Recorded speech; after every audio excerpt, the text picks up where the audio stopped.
how you see the India that, in a sense, you have seen grow to maturity today. Well, I think that certainly India is going to grow tremendously by that time. The economy is going to grow and GDP is going to grow. In some senses, would you say that the change in the quality of our democracy is also reflective of the change in the people? They were people with a different kind of education and a different kind of approach. Today, obviously, the whole situation has changed. We still have some very good people. I'm not saying that PhD makes you a good politician. I'm simply saying that the intellectual quality which we had at that time may not be here today. I think it's a very interesting way you've brought the loop of democracy back from how you see India in 2047 and how you see Kashmir today. And I think that with our background of intellectual activity in India, which goes back thousands of years.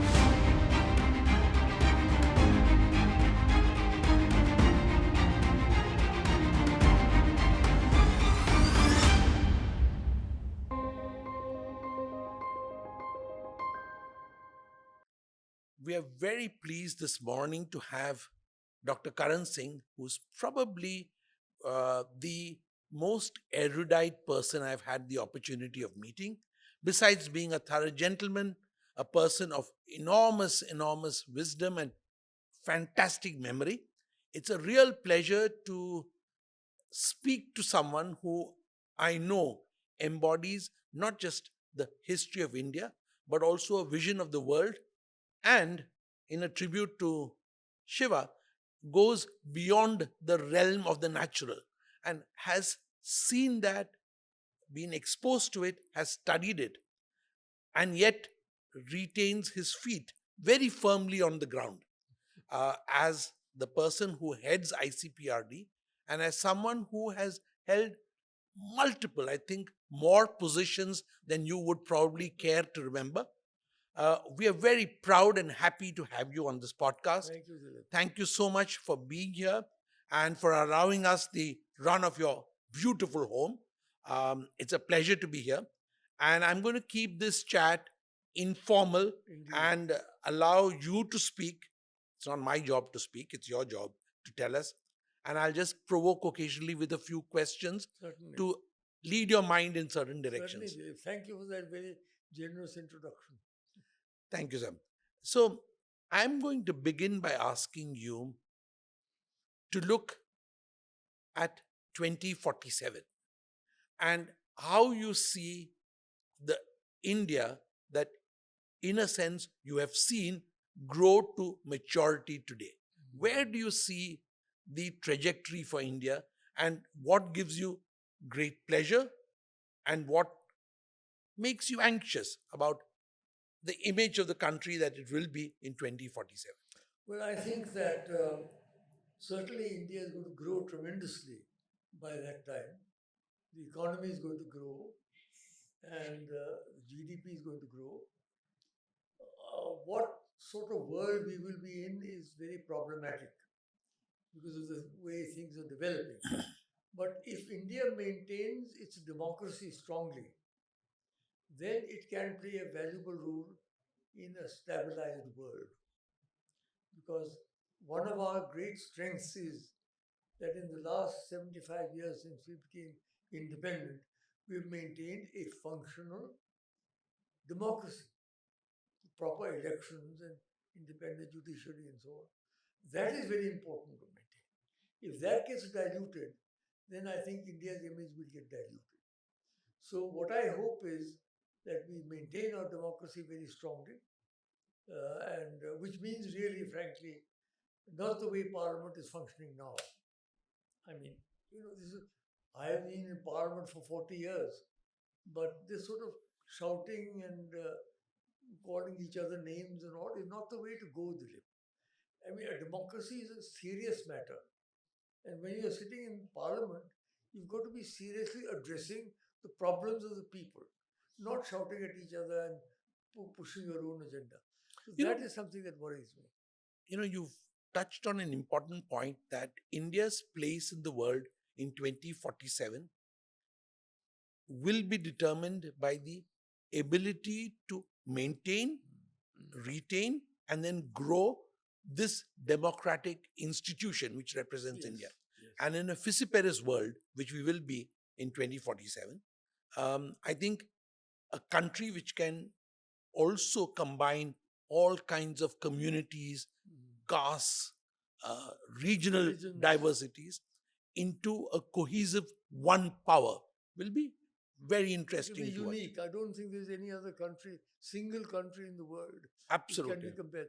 The whole of the European Union perhaps can be compared to India Yes. with that many languages and that many castes.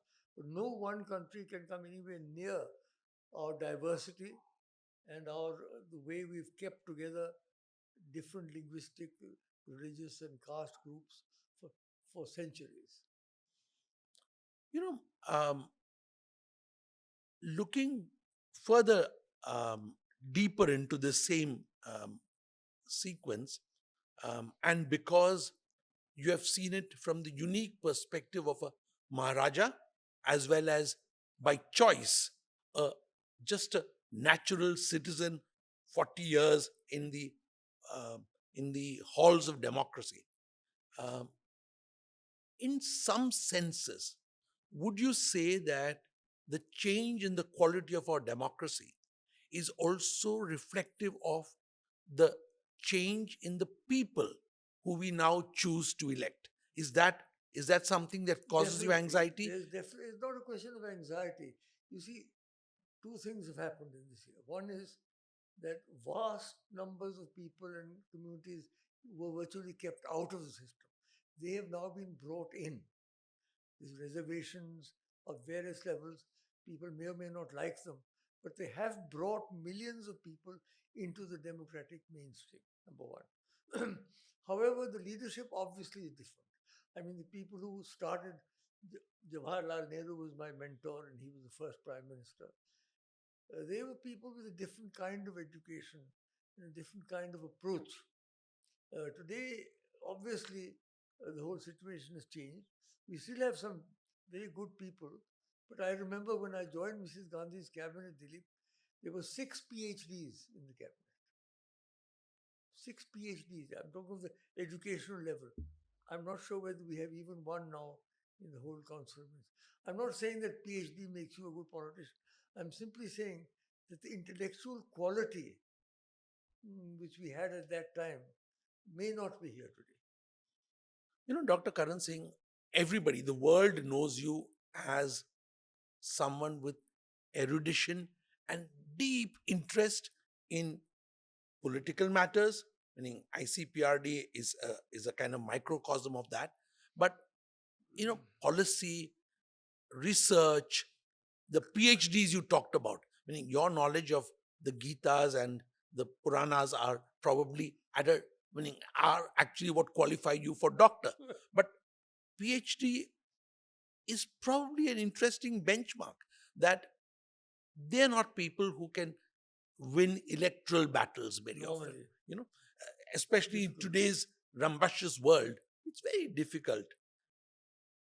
Where do you see, Dr. Singh, the future of being able to combine huge representative qualities with enormous in-depth understanding? How does a nation navigate that?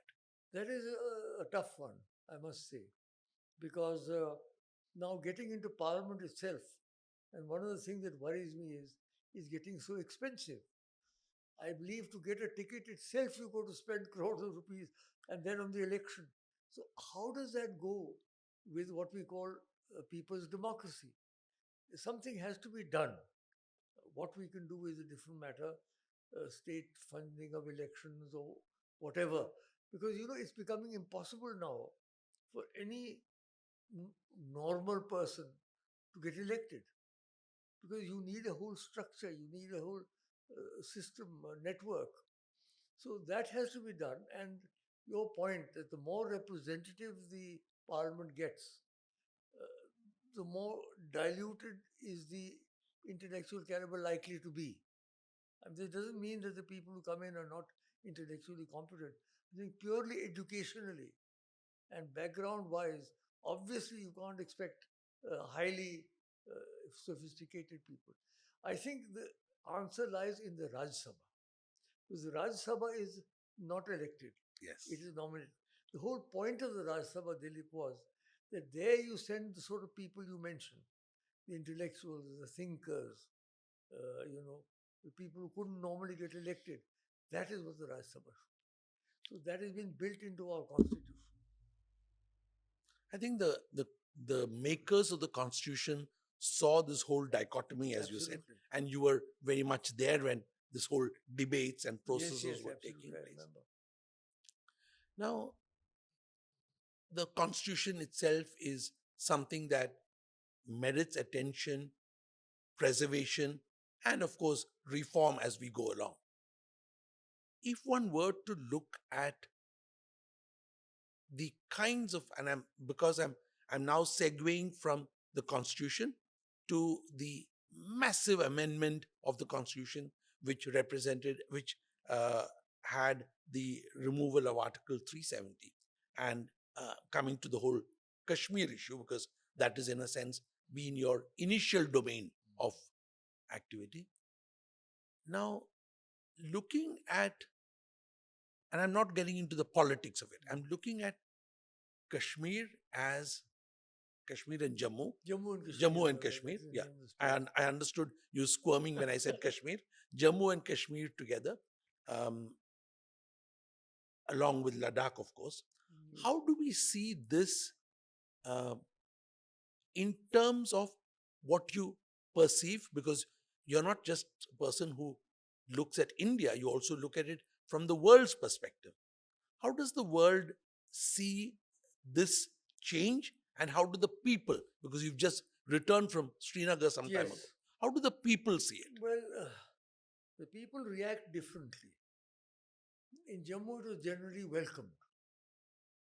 In Kashmir, it was not welcomed because they've been fighting for what they call autonomy. For all these years, the tension between the center and the states was on the quantum of autonomy. Correct. Now, autonomy itself has disappeared. So the quantum debate is no longer valid. And there are groups of people who have not been happy. But I think by and large, the people of Kashmir, even the Kashmir Valley, they are realists. They have survived for many, many centuries under different rulers, and they managed to keep themselves afloat. I think they more or less they will have realized that it's now a done thing, and there's no chance of undoing it. Because how can you undo it unless you get a party in power that has two-thirds majority in both houses and wants to bring back 370? It's not going to happen, Dilip. So Absolutely. I think more or less people have now reconciled themselves. They're not necessarily happy, but they have. And one good thing that has happened, I think, Dilip, you must remember, is the elections this time in JNK. These elections were absolutely free and fair. Previously, you remember there were lots of things that you manipulated this and that. This was absolutely free and fair. So the verdict of the people who brought national conference in was in a way an indirect verdict against the abolition of 370. But as far as that goes, Umar has acted, I must say, with great restraint and dignity. He realizes that fighting the center all along is not the way to develop JNK. And I think he's come to terms with things. I think it's a very interesting way you've brought the loop of democracy back from how you see India in 2047 and how you see Kashmir today. That the voice of democracy holds the secret to actually consensus building, peace, harmony, and therefore development. You spoke about India's inexorable rise to the. You see, we are such a huge country that in any case our GDP is going to grow. But we have to grow now in various sectors, especially. We're doing very well in electronics, in aviation, in artificial intelligence. Those are the things of the future. And I think that with our background of intellectual activity in India, which goes back thousands of years after when the Upanishads were written or spoken 3,000 years ago, and they are still the outstanding texts of any religious community anywhere and accepted as such. And so we have this intellectual background in India. It's very important. And that's going to hold us in good stead.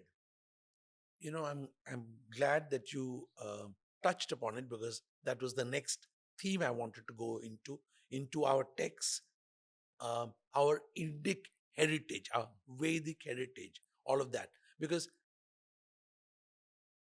how much do you think, when you look back now, I'm now taking you back into history, when you look back, how much have we diluted and lost, and how do you see the process of forcibly bringing it back?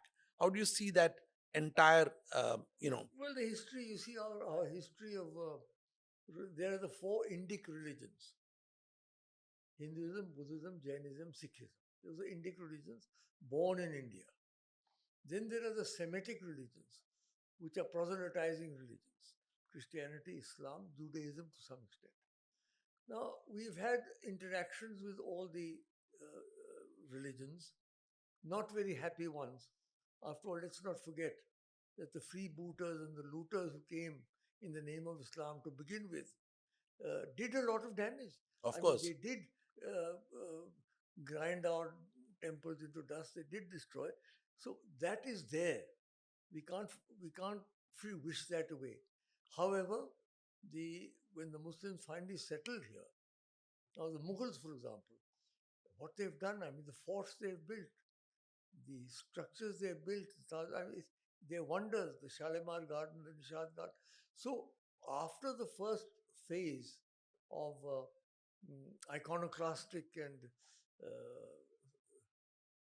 very cutter sort of people, gradually it came back, except for Aurangzeb, who really, in a way, destroyed or brought the whole Mughal heritage into disrepute. Yeah. Otherwise, the Mughals were doing well. From Akbar, look at the way Akbar was singing, even Shah Jahan. This Aurangzeb, towards the end, again tried to bring back that fanaticism, and that had a response. So I think now what is happening is that we've got to come to terms with all the religions. They all flourish in India. All the 8 religions that I mentioned, plus the Baha'i faith, plus the Parsis and all. This is the only country in the world where all 9 religions flourish. And so it's essential that we understand the unity. I did a program, Dilip, I don't know whether you saw it or not, for Doordarshan called Ekam Sat, which is from the Rigvedic dictum. Yes. Ekam Sat Vipraha Bahuda Vadanti. The truth is one, the wise call it by many names. That is the key. If we go by that key concept, then we bring everything into. I come from a Muslim majority state myself.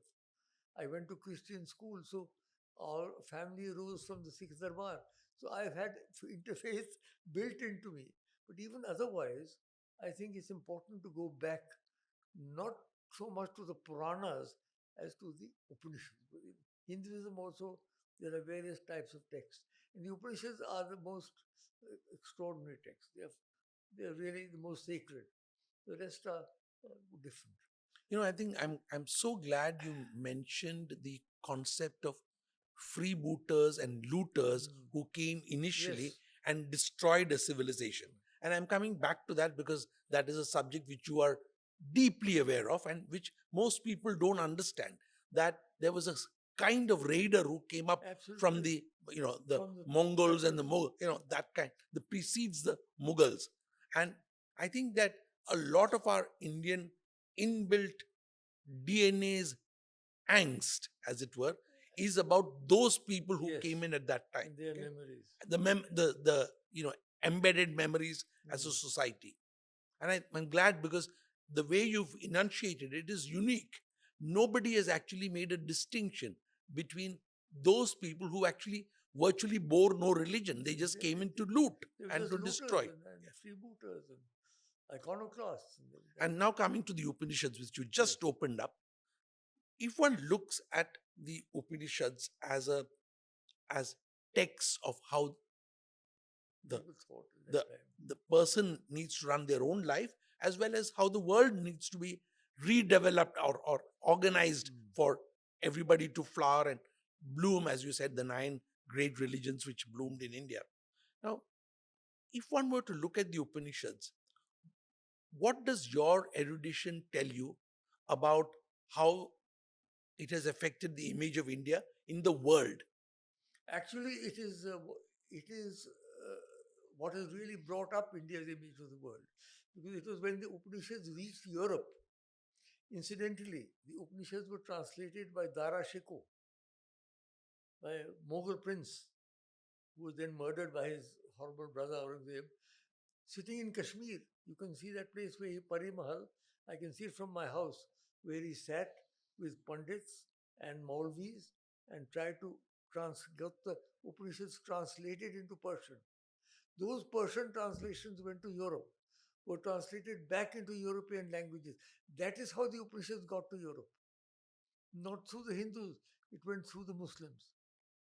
And those Upanishads, when people read them, they were astonished at this philosophy, which transcends all narrow barriers. It says Sarve pi sukhina santu, sarve santu nira. Let everybody be happy, let everybody have good sides, let there be no hatred between us. Ma vidvishave. So all these great concepts, Vasudeva Kutumbakam, the world is a family. Our national motto, Dilip, Satyamev Jayate Nandritam Satyena Pantha Vitato Devayana Yenakramanta Rishyo Yapta Kama Yatra Tatsasasya Paramam Nidhan. From the Mundaka Upanishad. All these great concepts that we have are all from the Upanishads. And what we've tried to do in the Constitution, and this is another point worth considering, many of these universal concepts were brought into the Constitution through fundamental rights and through directive principles. So, in a sense, the crafters and architects of the Constitution understood the importance of So. lineage, of cultural lineage, as it So. were. There can be no other. I met Dr. Ambedkar. He was kind enough to come and have a cup of tea with me. Um, I mean, the work that the Constituent Assembly did, and that the Constitution Committee under, it wasn't only Dr. Ambedkar, it was the whole group. B.N. Rao, for example, was the great constitutional expert. He was our prime minister, my father. And Dr. Ambedkar once said, people say it's my constitution. It's B.N. Rao's constitution. He's the one who's written it. Yes. So that whole group, and if you read the debates of the Constituent Assembly, which people forget about now, it isn't as if they've just taken things. Each issue was discussed in great depth and with a lot of passion. So it's an extraordinary event, that Constitution.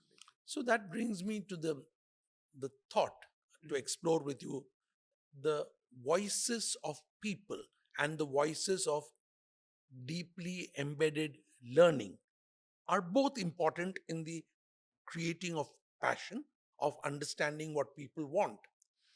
Um, is there, as you see, platforms or rooms for debate which actually um, end up being finally reflected in the kind of policy making that we need today? Or how could we do that? There should be. The think tank that you are representing now, for example, is a new effort to have that sort of a think tank. But quite clearly, what is needed is dialogue.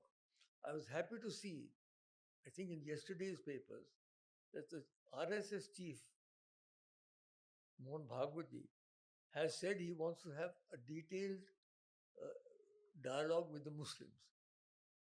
Now, I think that's very important, because the RSS, whether you like it or not, is a significant factor in our country now. Apart from the fact it's a huge organization, the biggest in the world and all, it is a factor. So the fact that he wants to have a conversation with the Muslims, I think is a hopeful thing, because the general impression that they are anti-Muslim and therefore all these terrible events that take place, these uh, fringe groups that go killing people on the name of carrying beef or something like that sort of nonsense. That's not done by the mainstream parties, by the way. That's done by fringe groups, Much like the freeloaders and the booters, more or freebooters. less, more or less. The Hindu versions of that. You know, we talked about dialogue and Mohan Yes. Bhagwat's attempt to do that. In a sense, the the understanding of the nation, um, and the fact that what is discussed in almost uh, closed rooms like those then reflect in policy, which is what, as you said, ICPRD represents. But you know, platforms like this, where in a podcast we are able to look at and analyze how these dialogues ought to happen, too often get reduced to shouting matches, which is Yes. of no use. Um, in a sense, Bhagwat Ji is also signaling that, as his term It's coming to an is end. is yeah is it does, technically it doesn't, but he could by choice choose to relinquish. He's opening up the debates because it is the 100th year of the RSS, and because of someone who works on image, I know that they are looking at how to transition from suraksha towards seva. That is the lead motif that he's going to, in a sense, work towards as the theme for the 100 years. Because in 100 years, it seems that the concept of suraksha of the Hindu Mm. is now Is- established, and Hindu is no longer khatre mein. That phrase, That is over now. that phase and phrase is gone. So now the new phase has to open, where it has to be seva, and seva means therefore understanding the needs of the downtrodden, those who are outside the margins of the mainstream society. And I think that, how do you see this as someone who has dealt with um, you know a state as composite a culture as Yes, Jammu, yes, yes. Kashmir, And uh, Ladakh. and Ladakh, uh, embodying three major streams And the fourth one, Gilgit Baltistan, was also part of our state at one point.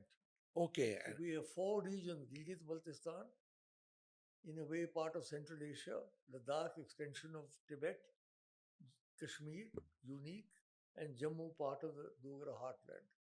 So this is a unique state. It combined four totally different cultural, religious, linguistic groups in a single unit for 100 years. So when you see that and your experience of that, your forefathers have given you learnings on how that is to be managed, how it to be dealt with. Um, and we talked just now about this interfaith dialogue that the RSS wants to initiate. Is dialogue, in your experience of these many years, something that happens in fits and starts, or does it happen, or is it something which is Well, it unique? is something which should be continuous but isn't. Okay. There are, as you said, there are periods. Let me talk about the interfaith dialogue for a moment. That began in 1893 with the first Parliament of World's Religions in Chicago, where Yes. Swami Vivekananda, you remember, made such an impact. It's been going on and on. I am still heading an organization known as the Temple of Understanding India Foundation, which is an interfaith organization. So there are structured organizations for dialogue, and then there are general dialogues. But to my mind, dialogue is the only alternative to violence. If you don't have any dialogue, sooner or later you begin shouting and then you begin fighting. So dialogue, I think, is very important. You know, dialogue in some senses has died, because uh, we are talking of a world where, and we cannot uh, do an honest podcast unless we look at the flurry of conflicts, vicious and violent, what is happening in Gaza, Horrible. what is happening in Ukraine, what potentially has um, been a fault line which we never saw between Cambodia Thailand and and Thailand, Cambodia. can you Yes, imagine? you know, Suddenly those two countries have blown up. yeah. But it's terrible what's happening. And I think that the And the Gaza thing is the probably the way in worst which that, yeah. Gaza, I didn't think I'd ever live to see a situation where people, 50,000, 60,000, they've been killed, they've been hunted from area to area, they've been starved, and then when they go to get food, they're shot. I mean, this is something It's happening in our time, it's yes. happening in front of us, and nobody seems to be talking about it. I mean, we all know how terribly the Jews suffered under the Nazis, and we had a lot of sympathy. But the fact that the Jews, of all people, would behave in this manner to the Gazans is shocking beyond belief. And I think that that needs strong condemnation. I mean, we are friendly with Israel, that's a different matter. But this is not something which we can accept. And nobody is talking about it. And why do you think that this critical dialogue is missing? Are there forces which are so embedded in the various governments that they are scared to? Yes, it's basically because of the United States. The US is backing Israel. Israel by itself does not have the either the courage or the stature to do what they're doing without the encouragement, active encouragement of the United States. So, in a way, the United States is responsible for the massacres in Gaza, indirectly perhaps. I'm not saying the Americans are involved themselves, but it is a um, very tricky thing. And America has always been ambivalent about this. They've never actually, um, you know, condemned it. They can even stop it tomorrow. Which would be the case even in the Ukraine matter. Ukraine matter also, that's terrible. Thousands dying on both sides. But Ukraine, at least, they're fighting back. But in Israel, these Gazans are totally you know, they've been Hunted down as भिखारी absolute. बना दिया उनको. They have to beg for food. वो लेके, it's a terrible thing to watch. Children and women getting shot and pushed around, dying for a morsel of food. ये क्या है? Is this the 21st century we were supposed to be looking at? It's a shame and a disgrace to the human race. That's what I want to say. No, no, without a doubt, sir. And as someone who has uh, embodied the study and understanding of how humanity needs to express itself to flower. I mean, I knew Yasser Arafat, for example. I knew him. He was the leader at that time. ये जो अब हो रहा है, ये तो this is unacceptable. I'm sorry. एक वो तस्वीर देखे रात को नींद नहीं आती है. ये भूख से मर रहे हैं बच्चे. What is this? इंसानियत बिल्कुल समाप्त हो गई है क्या? In some senses, therefore, the lesson for India is that we need to understand that in the 21st century, when this can happen, we need to guard ourselves as a society. Absolutely. Yeah. Absolutely. Because unless humanity, unless the core of humanity is there, it just needs one tinder, one light. That's it. Yeah. So, yes, we are in a very, very difficult period, an interesting period, a challenging period. Yeah. It's a challenging period because the more as we progress, our technology is growing unimaginably. This whole artificial intelligence, I know nothing about it. Maybe you are one generation below me, you may know more. The youngsters know about it. But it is something that can transform life on earth.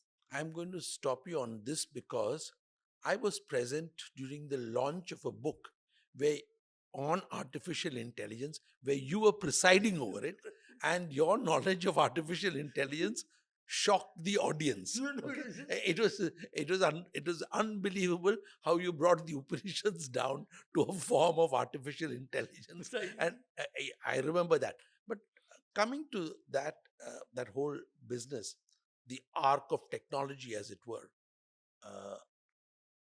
In think tanks like ours, we look at technology, but we also look at the consequences on what it means for humanity, and how do you see, the gene splicing and genetics movement, what is It's happening with AI? extraordinary. I mean, the whole educational system is going to have to be changed because you don't even know now whether the student is writing the essay or the machine is writing the essay. How are you going to judge? What marks are you going to give? The whole thing we've grown up with a certain structure. We imtihan hai, this is so many questions, do 5 out of 10. The whole thing is changed now. Yeah.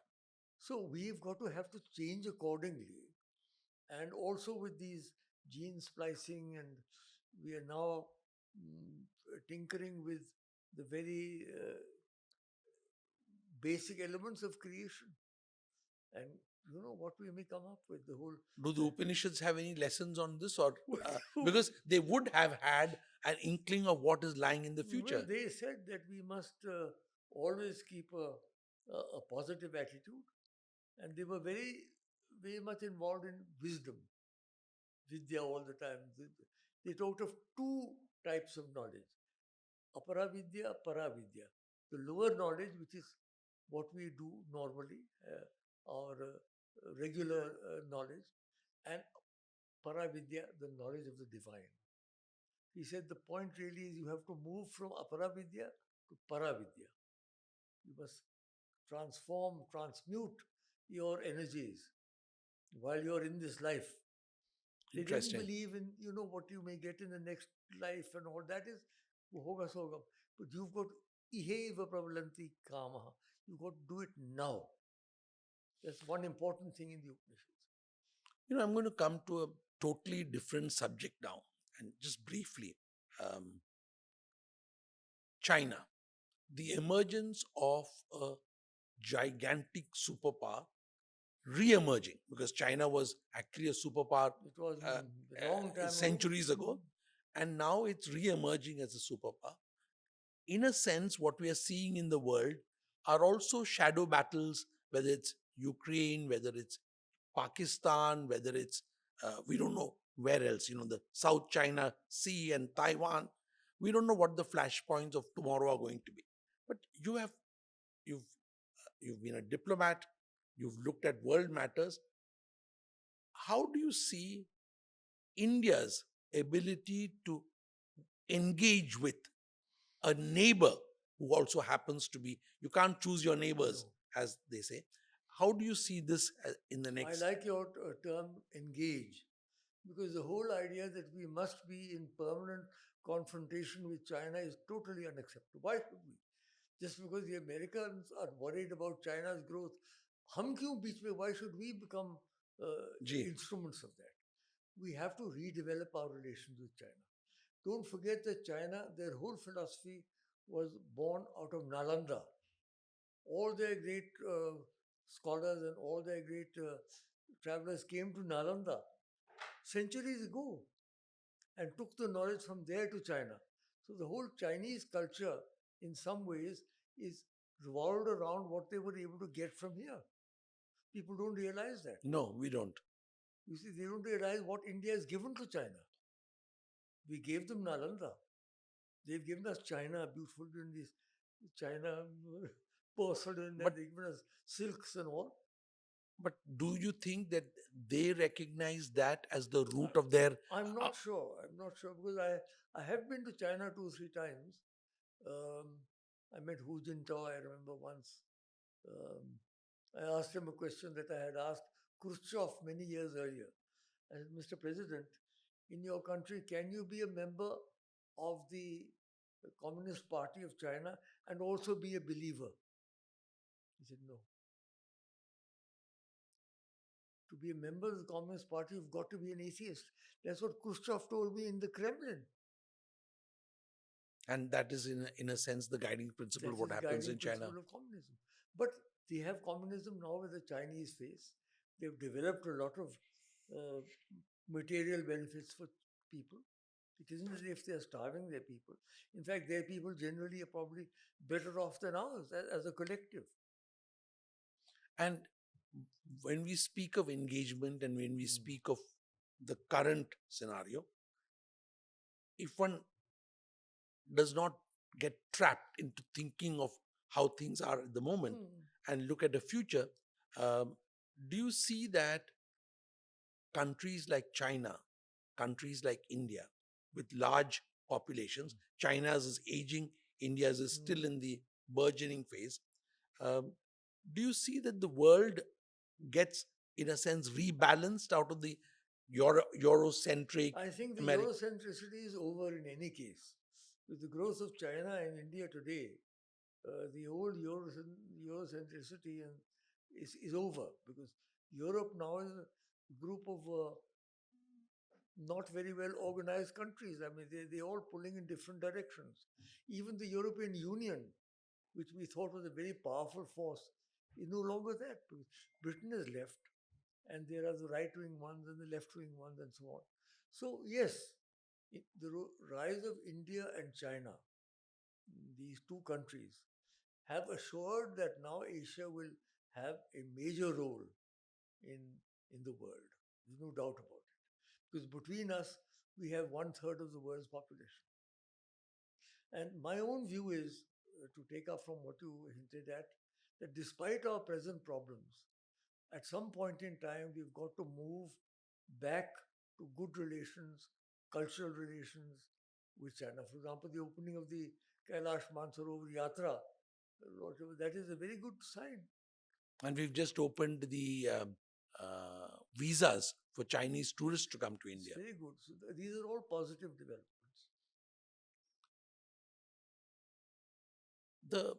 The way you have seen the world evolve, you've seen the I remember the Second World War. I was old enough to live through the Second World War. and at that time, as you very correctly have now got to the subject which I was looking at that time, all conflicts were seen from the lens of how the US, And which the is UK at and that the time was UK, and powerful. yeah, now that entire system is in shambles, and we don't know how America will emerge in whatever form it emerge after the current regime has ended its depredations on American society. But one thing is very clear, and in everything that you've said, that's very clear: learning, research, science. Absolutely. Okay, now how much should India be looking at this point of time in terms of making sure that you said that India is doing very well in the area of electronics and AI and some technologies where we are actually spending both time and getting good results And in. a lot of pharmaceutical developments. But my question is, how do you see in a sense, the return to primacy of science in India? Well, we have organizations now. We have ISRO, for example. We have ICMR, Indian Council of Medical Research. We have all the structures are there.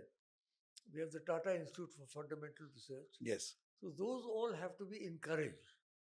And universities have to be encouraged to do research. One of the things that has disappointed me is that our university system doesn't seem to be doing very well because the old structures of people have gone and the new people who've been appointed are not of that stature. I mean, I've been a chancellor of Yes. JNK, 15 years chancellor of BHU, 5 years chancellor of JNU. I mean, the sort of vice chancellors we had, BNU doesn't have a vice chancellor. Can you imagine? Frightening, absolutely. Frightening. So we mustn't let our university system deteriorate. Because what you said, apart from these special technical institutions, the base will have to be the university system. That's where the student will start learning chemistry, physics, electronics, and so on. That's where the pure sciences So, develop. so if that base is weak, then even these apex institutions will not be able to flourish. And for India to flourish, you see this as fundamental. I think that the stabilization and modernization of our education system. And also, the world has seen the best of Indian talent emerge out of the IITs and Yes. the schools. I mean, And I went to NASA when I was the ambassador in America, and 1/3 of the people there were Indians, out of whom 2/3 were Tamil Brahmins, by the way. Yes, who had fled the imposition of. Imposition of this. And I mean, it was extraordinary how well our Indians are doing abroad. I mean, they're heading most of the big organizations in America. Absolutely. The FANG companies are now largely headed More or either less. at number one or number two position by Indians. So we are very good at that, and we must strengthen that. But that is an area of concern, you would say. That is a matter of concern. We talked about the temples of modern India in terms of the universities and things, but we also have an aspirational, cultural aspiration for temples built now like the Ram Mandir. So I have myself built temples. Yes, absolutely. You've been a great temple builder, and many Indian business families have also looked at. But now we have a temple in Ayodhya and the Ram Mandir. How do you see that as a kind of new cultural icon? Well, you see, as a Raghuvamshi myself, I'm obviously delighted to have anything to do with Sri Ram. And there again is one of those things we mentioned earlier, because the old temple was destroyed. Yes, Therefore, the this was in a freebooters and way- the looters. yes, freebooters. In a way, it was a resurrection. And it's unusual. I haven't seen a baby Ram or a Bal Ram being worshipped anywhere in the world. All the Rams we've seen are grown up. ये पहली बार है कि बाल राम की भी पूजा होगी, which is unique. And we can have as many innovations as we like. I mean, Lord Shiva have built 2 or 3 temples to him. Alag, one is in a pyramid, one is in something else. So it's a good thing. I mean, we shouldn't be negative about that at all. No. And I think that, as you said, it is also the astha of people finding a. Yeah. It's getting back, as it were, getting back a temple that had been destroyed. Now I'm going to gradually wind down with something which I suspect that most interviewers would be either hesitant or wouldn't breach a line, which is, I don't know whether you've ever done a rapid fire with anybody, but a rapid fire is a system where you ask a question, which is usually surprising, and you give the answer in 1 word or 2. Okay? But in a sense, I think that as someone of your seniority, this is almost a new age melodrama in terms of interviews. You're that welcome being to do tried. it if you want. Yeah. I have no So I'm going to sort of practice a level of temerity by attempting this with someone as erudite as you. And the questions will be very direct and simple. Your favorite book in the world? The Upanishads. Your favorite dish in a non-Kashmiri cuisine? Caramel custard. Wonderful. So is mine. If you were to watch one language increase its usage in India and in the world, would it be Chinese? Would it be Hindi? Would it be Sanskrit? What do you think the language which is, in a sense, deserves more space in the world?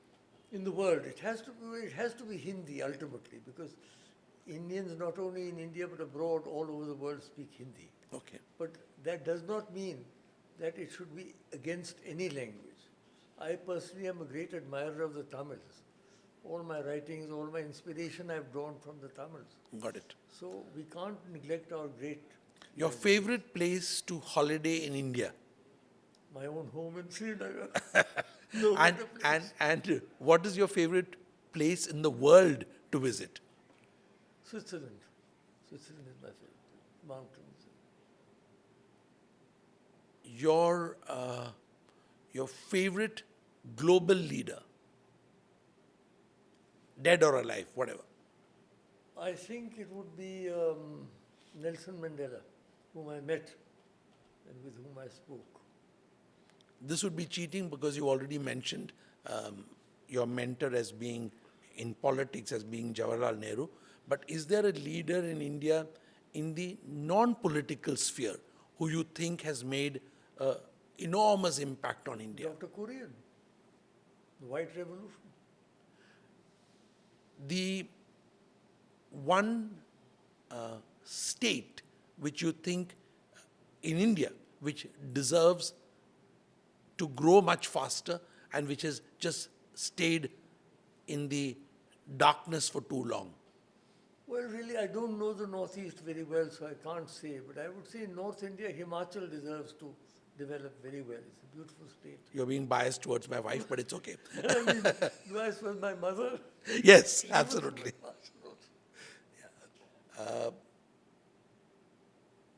The one book that every young person in India should read today, not the Upanishads because they will never read it, but some book which is fundamental reading for. Oh, well, let's see. I grew up reading The Discovery of India, I must tell you. I think that needs to be read again. That needs to be read again. Your favorite Hindi film actor, if there is one? Hindi film actor, my favorite was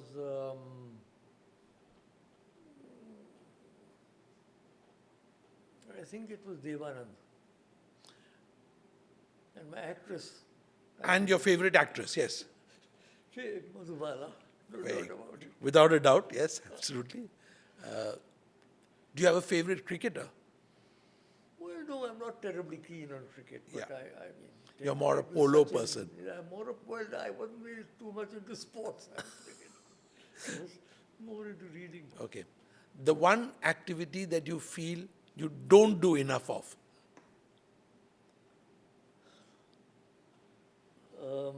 In a life well lived. I've stopped playing chess, which is a pity. I used to be quite good at it. The only thing I ever captained in school was chess. Because I was not an outdoor boy. But I don't play enough of it, I agree. Thank you, sir. I'll stop here. It's a great Thank you. pleasure, Dilip. Thank you very much. Thank you very much. It is one of the most, we've covered a whole range of subjects. We've had a perspective from the 40s, India, the world, Kashmir, China, the future, Upanishads. I don't think we could have ever covered such Thank a you. bunch of subjects with any one It's a podcast. pleasure talking with you. Thank you. Thank you.